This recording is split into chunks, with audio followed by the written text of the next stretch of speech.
ఆంధ్రప్రదేశ్లో కూటమి ప్రభుత్వం ఏర్పడ్డాక ఎన్నికల్లో ఇచ్చిన ఒక్కొక్క హామీని నెరవేర్చుకుంటూ వస్తున్న విషయం తెలిసిందే. రాష్ట్రంలోని అన్ని వర్గాల ప్రజల కోసం పలు కీలక నిర్ణయాలు తీసుకుంటున్న విషయం తెలిసిందే. ఈ క్రమంలోనే తాజాగా రాష్ట్రంలోని డ్వాక్రా మహిళలకు గుడ్ న్యూస్ చెప్పింది కూటమి ప్రభుత్వం. వారి రుణాల చెల్లింపును సులభతరం చేయడం, మోసాలను అరికట్టడం కోసం ఒక యాప్ ను అందుబాటులోకి తీసుకురానుంది. ఏటా లక్షల మంది మహిళలను పారిశ్రామికవేత్తలుగా తీర్చిదిద్దుతామని సీఎం చంద్రబాబు ఇదివరకే స్పష్టం చేసిన విషయం తెలిసిందే. ఇప్పటికే రాష్ట్రంలో వాట్సాప్ గవర్నెన్స్ ను అందుబాటులోకి తీసుకువచ్చి పలు విప్లవాత్మక చర్యలకు శ్రీకారం చుట్టారు. ప్రజలకు ప్రభుత్వ సేవలు ఇంటి నుంచే అందే విధంగా ఈ చర్యలు చేపట్టింది కూటమి ప్రభుత్వం. ఈ క్రమంలోనే డ్వాక్రా మహిళల కోసం ఓ సరికొత్త యాప్ ను తీసుకురానుంది. మోసాలను అరికట్టడానికి, రుణాలు సులభతరం చేయడానికి ఈ యాప్ ఉపయోగకరంగా ఉంటుంది. ఈ యాప్ ద్వారా మహిళలు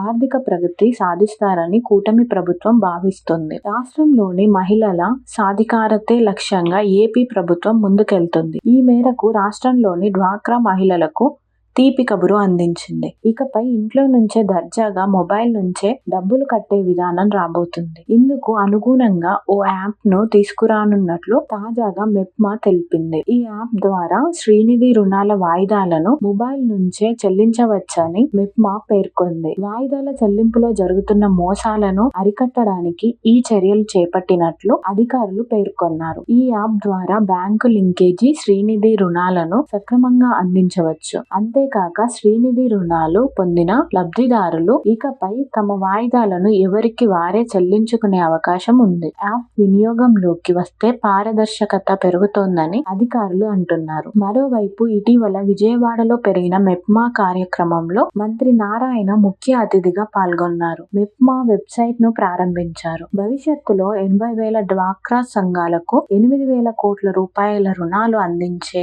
ఆలోచనలో కూటమి ప్రభుత్వం ఉన్నట్లు మంత్రి నారాయణ పేర్కొన్నారు. మెప్మా పీడీలు ప్రస్తుతం రాష్ట్రంలో 13 జిల్లాలకే ఉన్నారని, వాటిని 26 జిల్లాలకు పెంచుతామని హామీ ఇచ్చారు.